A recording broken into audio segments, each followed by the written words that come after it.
What if a bowl can redraw the alliance between two nations? What if a pair of chopsticks can forge a trade deal?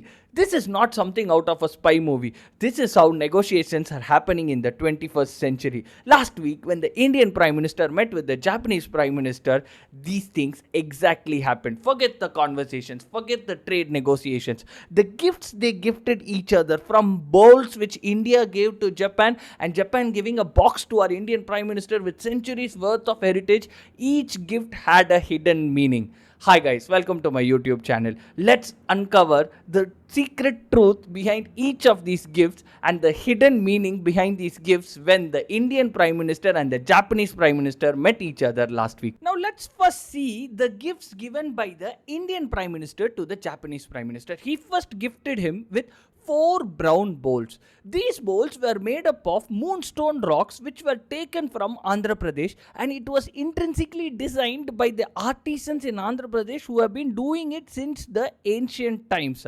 And the bowl was designed in such a way that if you tilt the bowl, a blue flame like design will be present on the outer surface of the bowl. Flip the bowl, and what do you find? You find Markana marble present there. This is the marble which is present inside Taj Mahal, and the glow of Taj Mahal is because of this Markana marble, and a design was made in this Markana marble such that there were lotus leaves.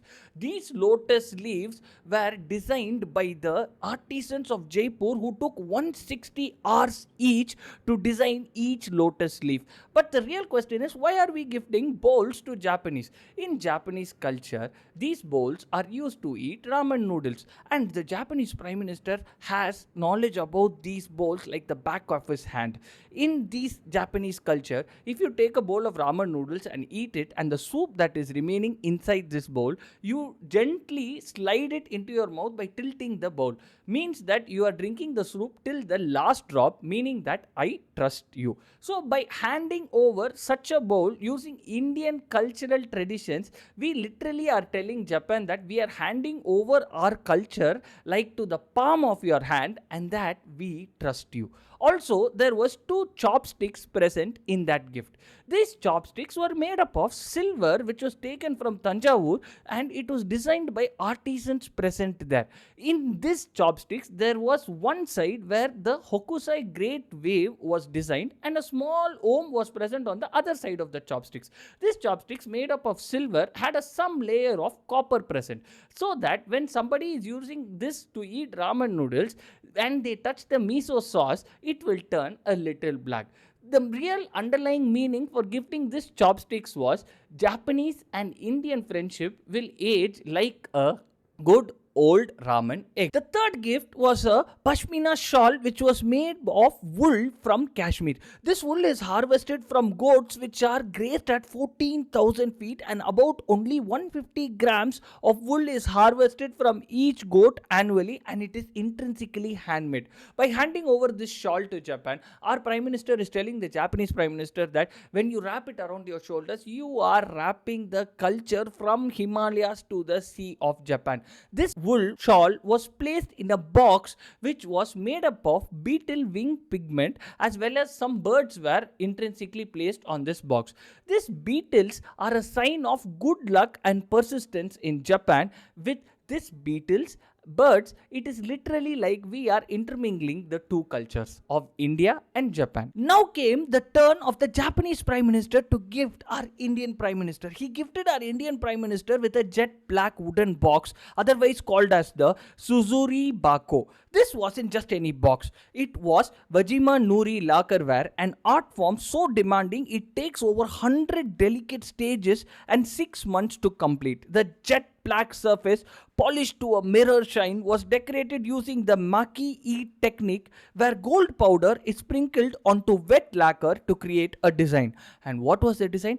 It was the design of our national tree, the banyan tree with its roots going into the river, and on the banyan tree there were many peacocks which were present there. This is the glorification of the Indian culture by Japan. And what was there inside the box? There was a fountain pen which was made up of 1,000-year-old cedar Japanese wood.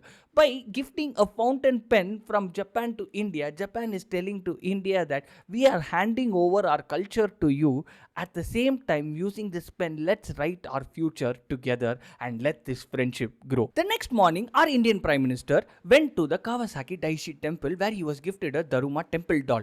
This temple doll is a symbol of perseverance and tolerance. This Daruma temple doll has an inspiration from Bodhidharma, an Indian monk who was founder of the Zen Buddhism. He is famously said to have meditated for 9 years, and in this 9 years, his limbs withered away and he was limbless. So, this Daruma doll has a broad base such that you can push the doll down, it will come back.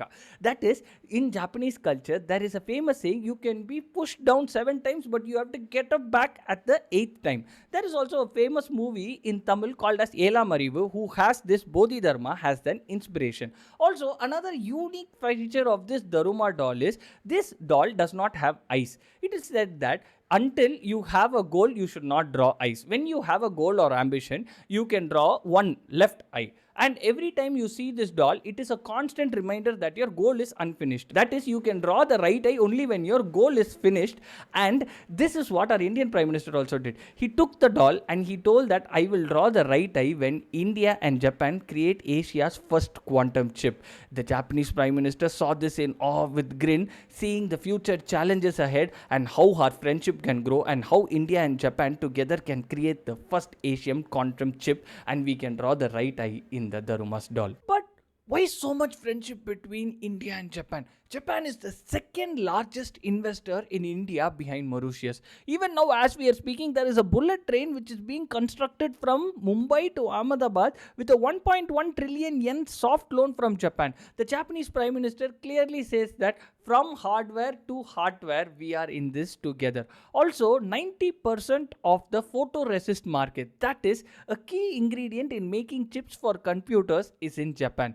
By strengthening our ties between India and Japan, India can get good material from this photoresist market from Japan and achieve the dream of India and Japan creating Asia's first quantum chip. So the next time when two leaders from different countries meet, see what they exchange in their gifts, and that will give a hidden meaning of the relationship between the two nations than what they actually talk. Do like, share and subscribe me, and drop your views in the comments below of more interesting videos which I can make.